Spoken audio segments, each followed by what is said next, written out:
Vice President Sara Duterte's Chief of Staff Zuleika Lopez makes a surprise appearance at the Senate Thursday, July 9.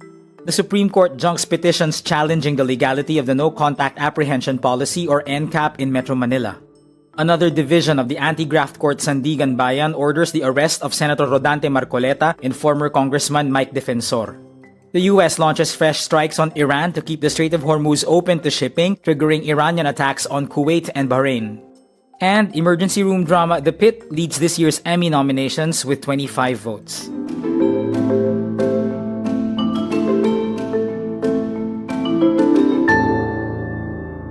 Vice President Sara Duterte's Chief of Staff Zuleika Lopez makes a surprise appearance at the Senate.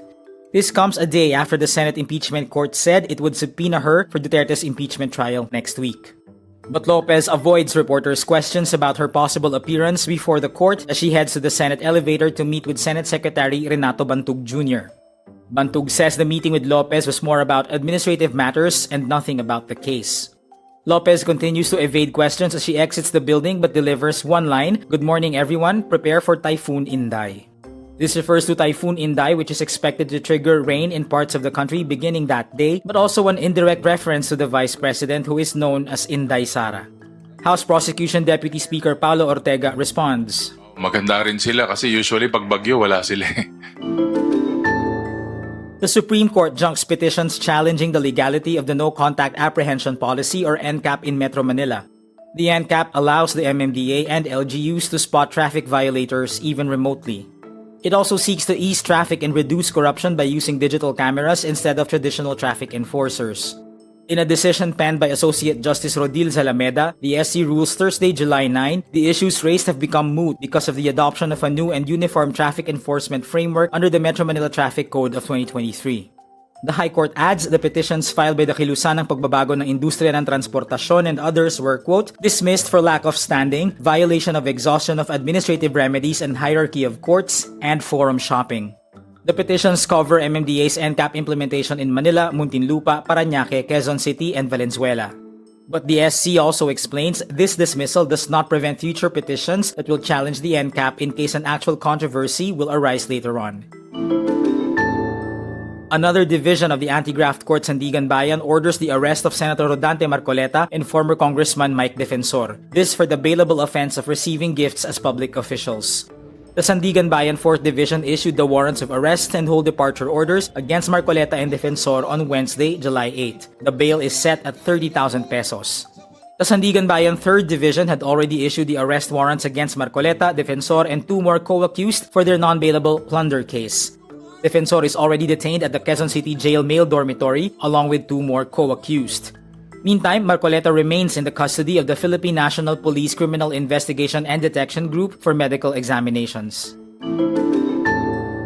The US launches fresh strikes on Iran to keep the Strait of Hormuz open to shipping, triggering Iranian attacks on Kuwait and Bahrain in the latest escalation to derail efforts to end the war. The US says their latest round of attacks are in response to Tuesday's assault on 3 cargo ships passing the strait. This comes hours after US President Donald Trump said he believed an interim ceasefire with Iran to be over. The US strikes rattle several cities along Iran's southern coast and leave some areas without power. Iran responds with the second day of attacks on Kuwait and Bahrain, both home to US military bases. Kuwait's defense ministry says it was intercepting missiles and drones, while Qatar briefly issued an elevated security threat alert before later giving the all-clear. Iran's top negotiator, Mohammad Bakir Khalibaf, says the US has yet to learn that bullying and breaking its commitments no longer come without a cost. Let me be clear, if you strike, you will be struck back. The emergency room drama The Pitt leads this year's Emmy nominations with 25 votes. The final season of Hacks earns 24 nominations, a record-setting haul for a comedy in a single year. Voters also nominate The Diplomat, The Gilded Age, A Night of the Seven Kingdoms, Paradise, Pluribus, Slow Horses, and Your Friends and Neighbors for the Emmy Award for Best Drama. For Best Comedy, Hacks will compete with Abbott Elementary, The Bear, Margot's Got Money Troubles, Nobody Wants This, Only Murders in the Building, Shrinking, and Widow's Bay.